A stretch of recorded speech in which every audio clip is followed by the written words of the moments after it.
Aqui eu vou definir o eixo de inserção. Como que ele funciona? Repara que se eu virar aqui um pouquinho a peça, aparece uma parte vermelha aqui, olha só. Essa parte vermelha é o que a gente chama de retenção. Primeiro, explicando o que é um eixo de inserção. Tá? Um eixo de inserção, vamos considerar que isso aqui é o nosso preparo, o preparo do dente. E isso aqui é a nossa coroa. O eixo de inserção é o que define como a coroa vai encaixar nesse preparo. Então, se eu definir que o eixo de inserção é esse aqui, quer dizer que independente do desenho da minha coroa, ela vai ser encaixada desta forma aqui. Se eu definir que é aqui, ela vai ser encaixada dessa forma aqui. Então, isso é o eixo de inserção. Mas o que é uma retenção, por exemplo? Vamos colocar que aqui é o meu preparo, certo? Mas a minha margem está passando aqui embaixo. Se eu coloco a minha coroa para abraçar aqui, ó, ela vai precisar fechar a margem nessa parte. Isso aqui é uma retenção. Por quê? Porque ela vai precisar atravessar essa região para poder chegar onde ela precisa. Ou seja, ela vai ter um travamento, não vai conseguir fazer aquilo. Ou ela não vai entrar ou ela não vai sair.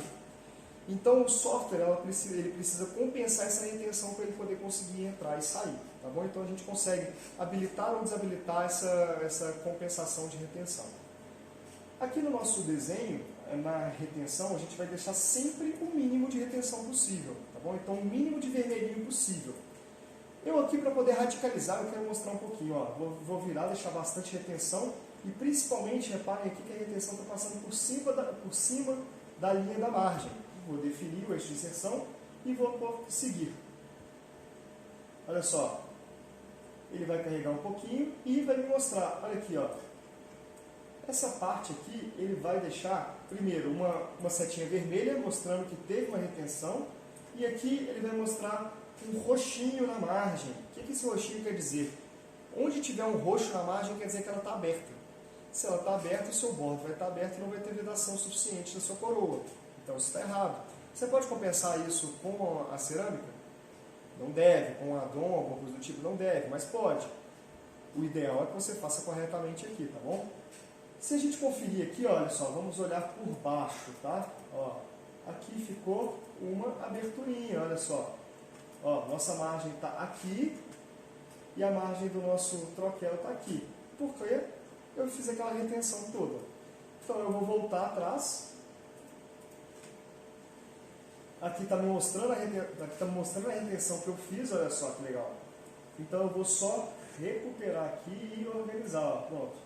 Ajustar eixo de inserção, seguir. Ok, vamos ver. Setinha ficou verdinha. Apareceu um pontinho roxo. Um pontinho desse aqui não tem problema, não vai atrapalhar o seu trabalho. Se você quiser voltar atrás para verificar, não tem problema também. Mas isso aqui está tranquilo, vamos passar para frente. Aqui agora é o que eu vou falar para vocês sobre a parte de parâmetros. Como eu disse antes, parâmetro é o que define um bom operador ou um mau operador. Se você usar sempre parâmetro genérico, não quer dizer que você vai ser um mau operador, mas nem sempre suas peças vão adaptar perfeitamente. Você tem que conseguir usar o parâmetro correto para aquele tipo de preparo específico. Tem preparo de anterior, preparo de posterior, tem preparo com ombro, preparo sem ombro. Então a gente tem que identificar qual é o tipo de preparo para poder selecionar os parâmetros, não usar sempre genérico, beleza? Aqui eu vou falar quais são esses parâmetros.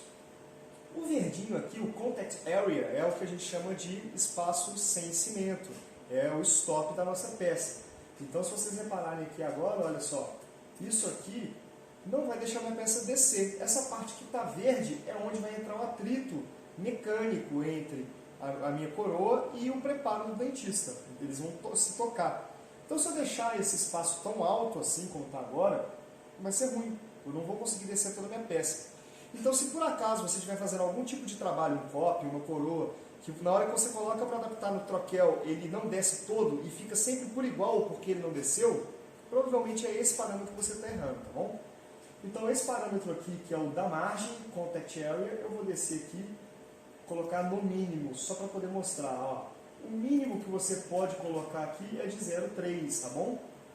Olha só, aqui a gente já consegue ter um stop legal.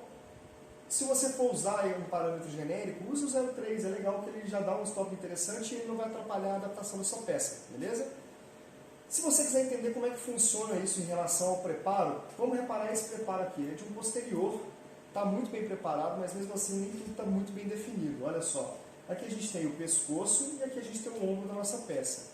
O ideal é que esse ombro ele seja um pouco mais horizontal, ele tenha menos angulação aqui. Então, a gente coloca esse espaço sem cimento, sem área de cimento, até onde começar o pescoço. Enquanto tiver ombro, vai esse espaço sem cimento, quando começar o pescoço, vai espaço de cimento, tá bom? Então, se aquele preparo tiver bonitinho, que a gente coloca aqui, ó, você coloca até na parte do ombro, senão você vai colocar o mínimo possível, tá bom? Eu vou mostrar no desenho depois. Aqui, se você for trabalhar com esse amarelo, o espaço, esse é o de espaço de cimento. Lembra que no parâmetro inicial, o padrão, eu defini aqui na ordem de serviço que o espaço de cimento era de 0,31? Então aqui ele já vai puxar esse parâmetro, tá bom? Aqui se eu for trabalhar nele, repara que aqui no software ele até mostra, ó, eu vou colocar no máximo, o espaço aumentou. Eu vou colocar no mínimo, o espaço diminuiu, ele foi até para o verdinho. Por quê? Porque é sem espaço de cimento. Vou clicar com o botão esquerdo e clicar o botão direito, ele volta para o parâmetro padrão da ordem de serviço. O mesmo comando que eu uso para apagar uma bolinha da margem, eu uso para poder zerar o parâmetro se eu quiser, tá bom? Então, aqui eu defini 0,31. Esses aqui são os parâmetros mais conhecidos, mas aqui agora eu vou mostrar um parâmetro extra, que é muito utilizado geralmente em caso de abutment, zircônia, coping de zircônia sobre abutment de zircônia, onde não tem muito atrito, que é o adicionar outra zona, nem todo mundo conhece esse. Eu vou adicionar outra zona, vai aparecer esse azulzinho aqui. Eu consigo colocar ele ou menos do que o meu espaço de cimento, ou mais. Como assim? Como é que eu vou usar ele? Você lembra aqueles trabalhos que você fazia antigamente, no CAD/CAM antigamente, que a gente colocava uma compensação de cera para poder acabar com a retenção? Aqui a gente não precisa, a gente pode pegar aqui, clicar no pincelzinho da zona extra, colocar um espaço de cimento aqui extra e desenhar. Olha só, já compensei essa área. Primeiro que o software automaticamente já compensa essa área, mas se você passar o pincel ele vai compensar mais ainda, tá bom? Então você não precisa passar mais serinha nenhuma para escanear, você consegue compensar com ferramentas. Se o caso é o contrário, você não quiser que essa peça gire, então aqui, por exemplo, eu vou apagar isso aqui, deixar tudo amarelinho de novo, vou diminuir aqui o azul para abaixo do espaço de cimento, então 0,13, por exemplo, vou pegar o pincel e vou colocar assim, um chanfro. Eu fiz um chanfrozinho, olha só. Então isso aqui vai travar minha peça, vai impedir que ela gire. Então esse aqui é um parâmetro muito legal que a gente consegue usar em vários casos, tá? Tenta exercitar isso por aí. Ok, eu vou deixar esse chanfrozinho aqui e vou colocar para vocês aqui o espaço adicional. O que são esses espaços adicionais aqui? Isso é o que estava naquele parâmetro avançado. O espaço adicional, a gente tem o axial, o radial e o axial em cima. O axial e o radial eles vão andar unidos aqui, tá? Então se você trabalhar com um, ele vai mexer o outro também, a menos que você desative esse cadeadinho. Se você deixar ativado o cadeadinho trancado, ele vai trabalhar os dois juntos. O que ele faz? Ele acrescenta um espaço de cimento. Então, por exemplo, você acabou de fazer todo o projeto da sua peça, mas você quer deixar ela mais larga no bordo, não quer que o bordo fique vedado. Você acrescenta um espaço axial extra, tá bom? E qual que é a aplicação prática real para isso? Tem muita gente que usa, apesar de eu não concordar, para provisório. Por exemplo, minha broca já está mais desgastada, então o que eu vou fazer? Eu vou compensar aqui no espaço extra, vou colocar mais 0,3 de espaço extra, ela vai desgastar errado, vai compensar isso, vai encaixar lá. Por que isso aí está errado? Simples. Porque se você não está conseguindo fresar internamente aquela peça, também quer dizer que você não está conseguindo fresar externamente aquela peça. Então você vai ter que adaptar ela na mão para poder encaixar depois ou no gesso, ou na impressão 3D, ou na boca do paciente. Então você vai estar esculpindo se você está esculpindo na mão, já está errado. Você não deveria estar fazendo no CAD. Vai fazer na mão de uma vez, né? Então, aqui eu vou zerar também de novo. Tá? E eu tenho o espaço axial em cima. Isso aqui, ó, ele vai acrescentar um espaço extra aqui em cima. Ó. Pronto. Se eu quiser ter um espacinho extra, eu posso colocar. Realmente para o cimento subir ou alguma coisa do tipo. Isso geralmente quando acontece é pedido do dentista, tá? Mas é muito raro. Eu mesmo só tive um pedido desse tipo até hoje. Se você quiser colocar um espaço de cimento aqui, você pode desenhar onde você quiser, tá vendo? Com esse pincelzinho. Quiser o amarelinho, você consegue desenhar onde você quiser. Então eles te dão com essa ferramenta a opção de trabalhar com o parâmetro da forma que você quiser. tá? Aqui a gente tem os bordos. Como é que funciona? Parâmetro de bordo. Primeiro, esse horizontal aqui. Gente, você não vai conseguir reduzir isso aqui abaixo de 0,2 milímetros. Por quê? Isso aqui é o mínimo que a máquina precisa para poder trabalhar. Então, abaixo disso aqui, todos os bordos vão trincar. A da Cirona consegue trabalhar abaixo disso, mas a maioria das outras máquinas trabalha com até 0,2 milímetros, tá bom? Então, por quê? Por causa da vibração da fresa mesmo. Então, a gente coloca no 0,2, porque aí ela vai ter um pouco mais de resistência e ela não vai trincar durante a fresagem. Se vocês repararem que está tendo alguns mini trincas durante a fresagem de algum tipo de estrutura, na zircônia principalmente, ou é falta de calibração, ou a broca está com a vida útil já bem gasta, ou tem algum erro nos seus eixos, tá? Ou até com a zircônia, beleza? Aqui, esse horizontal, a gente sempre trabalha zerado, a menos que você esteja trincando demais. Aí você pode aumentar para 0,3 aqui, que não vai afetar tanto assim seu trabalho e vai aumentar bastante a resistência, aumenta em 50% a resistência daquela margem. Aqui a gente tem o angulado. Eu recomendo em todos os trabalhos que você for fazer, mudar esse parâmetro lá na ordem de serviço, para você não precisar ficar mudando todas as vezes. Então, zerar esse angulado. Olha só o tanto que diminui a minha peça. O que esse verdinho quer dizer aqui? Ó? Aqui a gente está vendo a parte interior da nossa coroa. Esse verdinho vai definir qual que é a distância da nossa parte interior para a parte exterior da coroa. Então isso aqui é a nossa margem. Isso é o que você vai ter que desgastar depois, na hora de fazer o acabamento da peça, tá bom? Então essa parte aqui, se você deixar muito grosso, eu gosto de deixar no 0,2 aqui mesmo, você vai perder muito tempo depois na broca, na mão, e a zircônia esquenta, dá trabalho fazer essa adaptação. O angulado aqui, se eu deixar muito grosso, olha só o tanto que ele faz aqui, tá vendo? Ele faz um tipo de perfil, então não precisa desse angulado, a menos que seja necessário, por exemplo em copos de metal, mas tem uma ferramenta mais especializada um pouco mais para frente, não precisa trabalhar aqui. Minha recomendação, sempre zera isso aqui.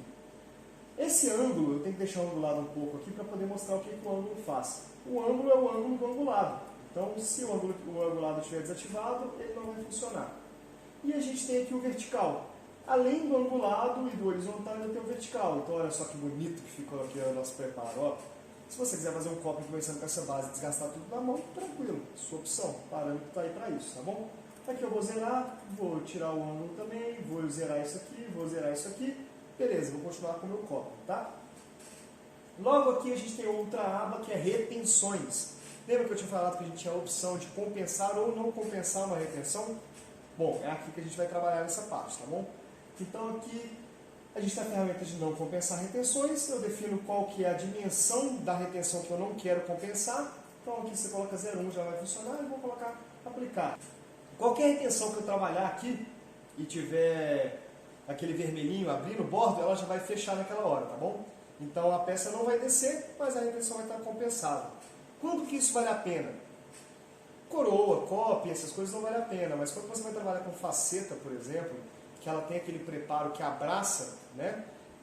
Você não compensar a retenção é interessante, porque aí você vai ter uma fixação física, uma fixação mecânica daquela peça, tá bom? Então, só geralmente em caso de faceta que eu utilizo essa ferramenta de não compensar a retenção, e quando a gente for falar sobre faceta, a gente volta a conversar sobre isso, tá bom?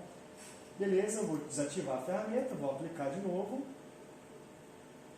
e agora que eu já não tenho mais nada para trabalhar, vou em seguir. Cheguei no seguir, vai ter essa ferramenta aqui que ela só funciona para coping simples, para o coping offset, que é a cinta lingual.